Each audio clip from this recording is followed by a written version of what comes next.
Nous avons ici une fiche technique prise au hasard sur un site marchand dont je ne citerai pas le nom, ce n'est pas le but. Nous voulons juste avoir une base de travail afin d'expliquer chaque élément afin de bien comprendre ce que nous achetons et si cela correspond à nos besoins.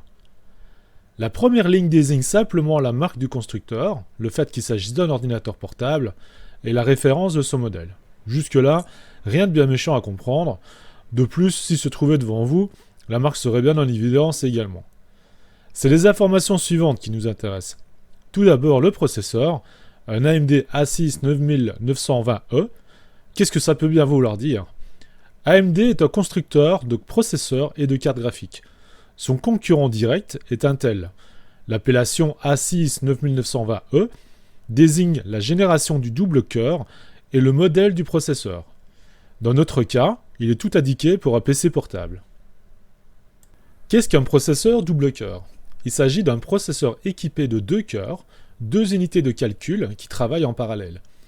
Les grands constructeurs de processeurs, afin de ne pas dépasser sans hausse substantielle le coût de leur fabrication, travaillent maintenant sur des processeurs plus sophistiqués. Le modèle double cœur est donc de l'ordre du double de performance de celui qui le référence. On trouve des modèles standards de l'ordre de 3,2 GHz. On estime que sous cette barre, et ici dans un cas exposé, sa vitesse est de 1,6 GHz. Il est destiné à un usage de bureautique. En effet, et j'y reviendrai dans une autre vidéo, la grande majorité des processeurs performants fonctionnent avec 8 cœurs, cadencés à des vitesses de l'ordre de 3,4 voire 5 GHz. Mais là, nous ne sommes pas sur les mêmes prix bien entendu. Chez Intel, il faut compter dans les 500 € plus ou moins pour un modèle de 9e génération et à destination du gaming ou pour du travail. Rassurez-vous, vous n'êtes pas ici obligé de retenir toutes ces informations. Je vous préparerai d'ailleurs une fiche technique avec différents modèles importants sur les modèles de processeurs et leur génération, ainsi que pour leur utilisation. Ce qu'il faut simplement retenir ici, dans le cas de notre double cœur, et bien entendu ce serait aussi le cas de modèles plus haut de gamme, c'est que l'intérêt de multiplier le processeur de référence est d'avoir une puissance supérieure avec une fréquence d'horloge moins élevée, de consommer moins d'énergie électrique et de diffuser moins de chaleur par cet effet de Joule. L'effet de quoi ? Rangez votre aspirine, je vous explique, je vous rassure. L'effet de Joule est une manifestation thermique de la résistance électrique qui se produit lors d'un passage d'un courant électrique dans tout matériau conducteur. C'est pour cela que nous retrouvons également, sur toutes les configurations d'ordinateurs, des procédés de refroidissement, comme des radiateurs, des ventilateurs, des refroidissements liquides, etc. Le processeur est chargé de calculer la majorité des informations demandées par l'utilisateur via des applications installées. Le simple fait d'aller sur Internet, sur votre page Facebook, le fait de travailler, tout simplement, mais il faut déjà savoir que d'autres opérations avant votre demande étaient déjà en cours par le travail du processeur. Toutes ces opérations successives et la puissance de calcul demandée va créer une hausse de température sous son composant métallique via ce flux électrique. D'où les refroidisseurs installés dans votre ordinateur afin que tout fonctionne au mieux. Rassurez-vous, les constructeurs ont bien fait leur travail, vous ne risquez absolument rien chez vous. Venons maintenant à la taille de l'écran indiquée sur notre fiche technique. Il faut savoir que bien entendu, comme pour les voitures, il existe différentes tailles d'ordinateurs portables. Les 3 principales sont les 13 pouces, les 15 pouces et les 17 pouces. On choisit en général la taille en fonction de la place qu'il prend, de son confort d'écran et de la présence ou non du clavier numérique, qui apparaît alors sur la droite du clavier principal. Donc ici, on n'a pas vraiment besoin d'approfondir.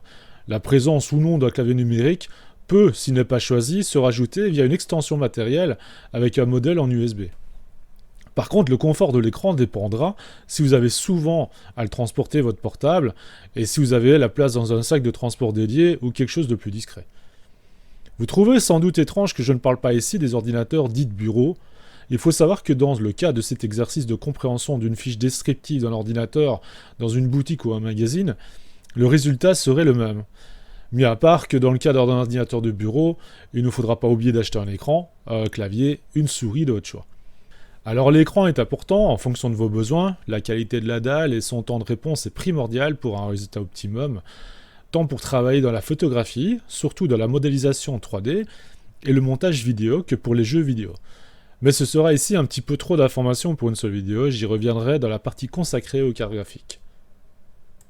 Alors la taille de la mémoire. Ici, nous avons 12 Go de mémoire, 12 Go de RAM. Alors trop souvent, j'entends les gens qui parlent de puissance de l'ordinateur en fonction du nombre de RAM qu'ils y trouvent. 12 Go, il est très puissant. Non, la puissance d'un ordinateur, c'est un tout. Le cerveau, c'est le processeur. Ici, l'AMD A6 9920E. La capacité graphique, c'est l'écran. Et ce qui est affiché, grâce à la dernière ligne, l'AMD Radeon R4. Ce qui permet au processeur de démarrer une ou plusieurs applications avec aisance. Facilité, c'est la mémoire.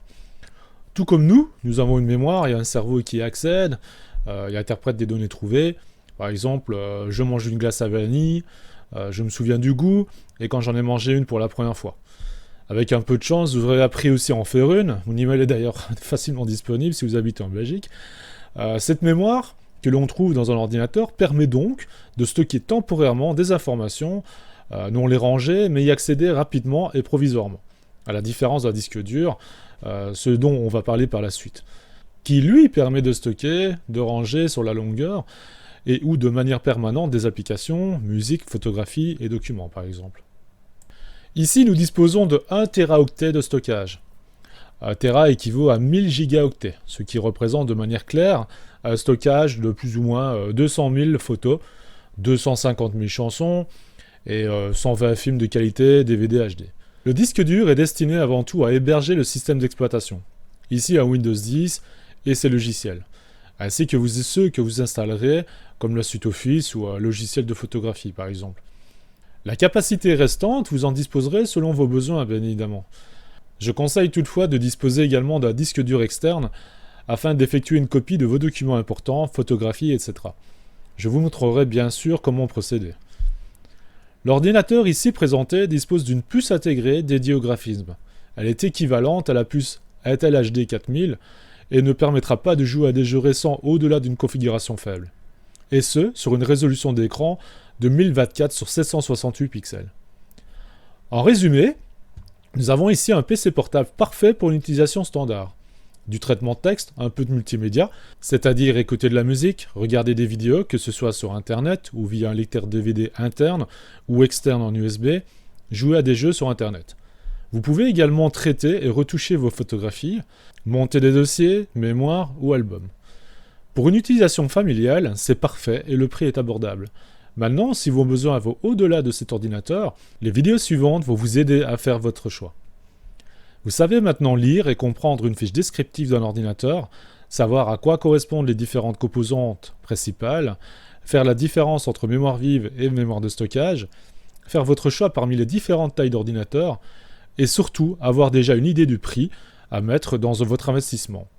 Avoir une bonne base est vraiment une bonne chose.